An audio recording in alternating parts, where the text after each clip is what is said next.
Jemaat yang dikasihi Tuhan, sebelum kita mendengarkan firman Tuhan, nats renungan untuk kita hari ini, marilah kita bersatu di dalam doa. Damai sejahtera Allah yang melampaui segala akal, itulah yang memelihara hati dan pikiran saudara-saudara di dalam Kristus Yesus Tuhan kita. Amin. Bapak, Ibu, saudara-saudara yang dikasihi Tuhan, firman Tuhan nats renungan untuk kita hari ini, Kamis tanggal 8 Agustus 2024, tertulis dalam kitab Kisah Para Rasul, pasal yang ke-16 ayat 25. Kisah Para Rasul 16 ayat 25. Tetapi kira-kira tengah malam, Paulus dan Silas berdoa dan menyanyikan puji-pujian kepada Allah, dan orang-orang hukuman lain mendengarkan mereka. Tetapi kira-kira tengah malam, Paulus dan Silas berdoa dan menyanyikan puji-pujian kepada Allah, dan orang-orang hukuman lain mendengarkan mereka. Demikian firman Tuhan, menyanyikan pujian kepada Allah. Saudara-saudara yang kekasih, ada anggapan yang keliru bahwa orang yang menderita tidak bisa menghasilkan hal bermanfaat buat orang lain.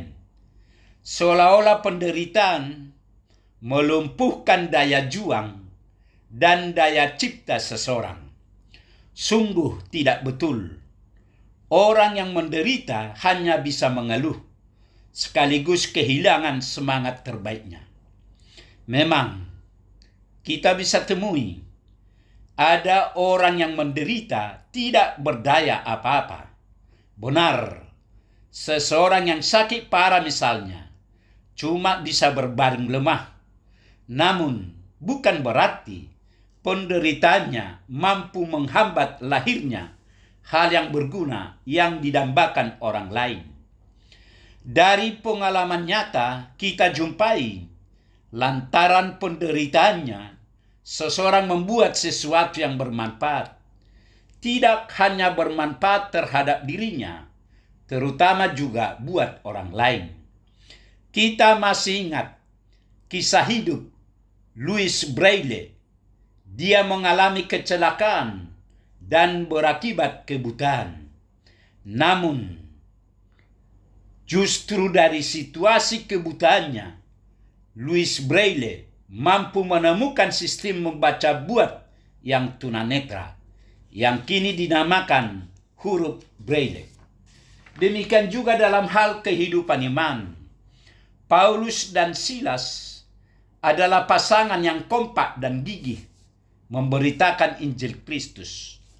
Ketika berada di kota Filipi, tengah menunaikan tugasnya, mereka ditangkap, dipukuli, dan dijebloskan ke penjara.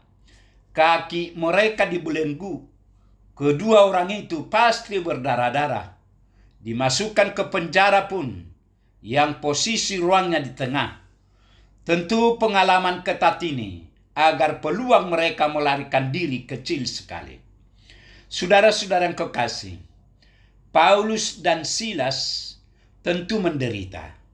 Mereka sudah kehilangan kebebasan dan juga secara fisik mengalami tindak kekerasan. Berat realitas yang harus dihadapi mereka. Namun situasi ini tidak membuat mereka kehilangan semangat. Penderitaan tidak membuat mereka terpuruk. Justru dengan masuk penjara, mendorong mereka menguatkan penghuni penjara lainnya. Paulus dan Silas bukannya meratapi nasib buruknya, malah menyanyi dan berdoa. Suara pujian dan doa mereka justru mampu menggugah semangat para nabi yang lain. Bernyanyi memiliki banyak manfaat, misalnya menghilangkan stres, merangsang respon imun, meningkatkan ketahanan terhadap rasa sakit, meningkatkan fungsi paru-paru. Bernyanyi dipercaya dapat membawa suasana hati menjadi lebih baik, bahkan menyembuhkan luka secara emosional. Di samping itu, bernyanyi juga menjadi bagian ibadah orang percaya. Nyanyian pujian dapat mengekspresikan hati dan pikiran tentang Allah dan karya-karyanya. Pujian menjadi ekspresi iman, doa, dan harapan orang percaya kepada Tuhan.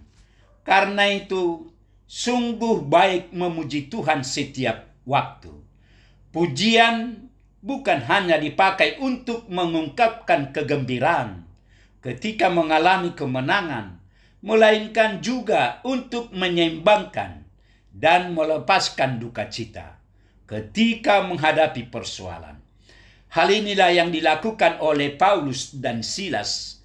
Mereka bernyanyi sekalipun mereka sedang menghadapi pergumulan, tantangan, dan masalah besar. Saudara-saudara kekasih, salah besar anggapan bahwa penderita cuma bisa mengeluh dan mengerang dan tidak bisa berbuat apa-apa. Paulus dan Silas membuktikan tetap berkarya meski menderita.